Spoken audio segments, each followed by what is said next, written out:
Hello and welcome to the Federal.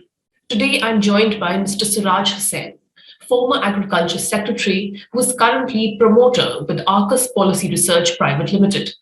Mr. Hussain is here to speak on India's wheat export ban and the global outrage about this move, further agitating the food crisis in other countries. So, Mr. Hussain, the World Trade Organization has red flagged this export ban, saying that this ban has further agitated the global food crisis caused by rising temperatures and the Russia Ukraine war. Would you agree with this? We can say that this statement is not entirely untrue, and the reason is that Russia and Ukraine are two major exporters of wheat. So in 2021, that is last year, Russia exported about 33 million tons of wheat, and Ukraine exported about 20 million tons of wheat.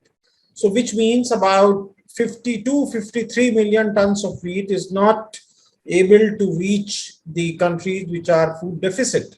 So obviously the ban of export from India, is having an impact globally. Of course, it is a different matter that India has not been a major exporter of wheat, except last year. Last year we exported 7 million tons of wheat, but otherwise, in the years previous to that, our exports have been less than 2 million tons, just about 1% of the global wheat trade.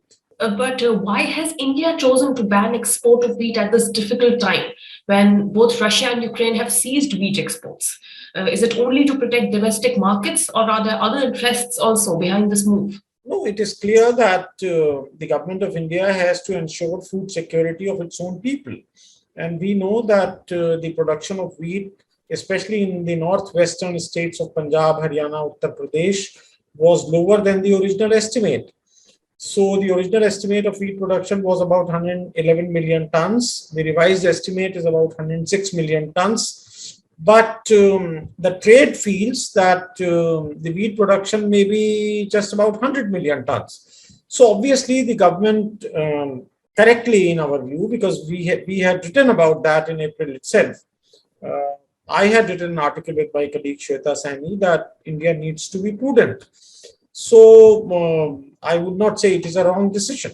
But would you not say that this concern that the World Trade Organization has raised with India is not totally justified, given that till now, as you correctly said, India was not one of the major producers or suppliers of wheat?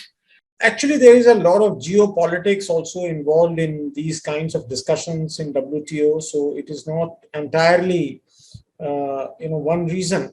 Of course, we do realize, and the government of India also realizes, that several countries of Africa, Asia, and the Middle East depend on import of wheat from Russia and Ukraine, and therefore they have been looking forward to imports from India.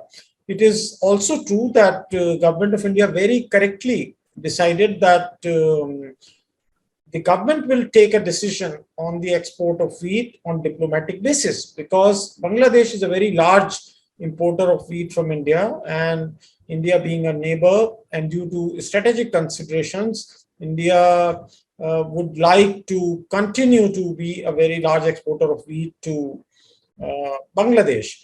India has also promised export of wheat to Afghanistan, 5 lakh tons. So in order to meet all these requirements, the government decided that the government of India will decide how much wheat will go to each country. I'm sorry, about Afghanistan, we had committed 50,000 tons, out of which some 33,000 tons has already been exported. It was not 5 lakh tons, it was 50,000 tons. The US Department of Agriculture has forecast that India will produce almost 100 million tons of wheat in financial year 2023, which makes the export ban all the more unnecessary. Would you agree with that? No, I don't agree with that. I think, at the current level of consumption of wheat on 1st April 2023, we will be just about meeting the buffer norms, or we may be slightly above that. and we do not know what kind of natural calamities will come. The additional requirements keep coming due to various reasons. Uh, Floods somewhere, drought in some other part. It could be any natural calamity. So the government has to ensure food security of its own people first. Is India's wheat export ban justified to protect its own domestic interests? Will this benefit Indian farmers? You see, as far as the farmers are concerned, they had already sold most of their crops by middle of May. So, the general feeling is that the farmers had already sold off, and therefore the initial fall in prices due to ban on export would not have affected them very adversely. Now, the new crop of wheat will come only next year, that is 2023, March, April, and May. So by that time, we do not know what will be the global prices, etc.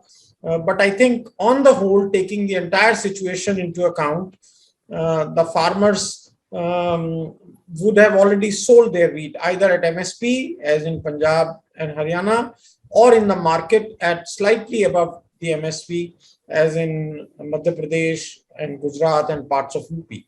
To what extent are the claims by Western countries true that global wheat prices spiked significantly after India's announcement of a wheat export ban? You see, it is true that initially the prices had risen. There is no doubt about that. But they did come down after that. So, for example, I'll just tell you, the prices have come down by about 27%, from a record high level of about $430, which was the price in March. In February, Russia had invaded Ukraine. The wheat prices had risen to $430 per ton. And by end of June, a few days back, when I had checked, the prices were down to about $312, $313 a ton. So the prices have come down. It would not be fair to say that the global prices had risen only because of India. No, the reason was that a large quantity of Russian wheat and Ukrainian wheat is stuck in the ports. And even now, there is no agreement on how to evacuate that. Thank you, Mr. Siraj Hussain, for joining us. For more such interviews and videos, please log on to thefederal.com.